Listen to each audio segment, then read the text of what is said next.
What's up? Danny Hayasaka with Call One, helping people do their business better. So we're standing in the Logitech Experience Room in Cape Canaveral, Florida, and we had a YouTube viewer who was wondering what it looked like before we added the polarizer to the Logitech Scribe.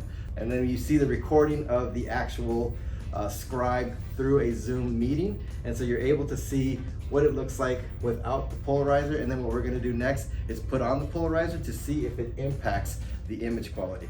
But before I do that, I'm going to at least write something. I'm going to say hi. I might draw a little face, and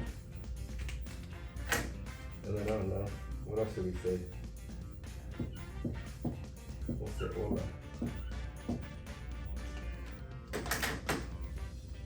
That's hi in Spanish. All right, so let's switch it out.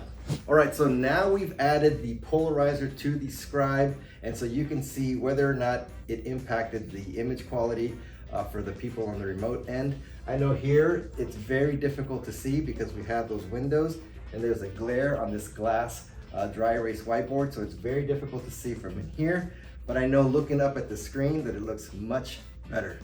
So if you have any questions about this, or if you want to book a demo to see this and experience it for yourself, go ahead. All our information is going to be in the description box below. And as always, if you like this type of video, don't forget to like, subscribe, and comment below. Let us know what you'd like to see, and we'll do our best to make it. Thanks.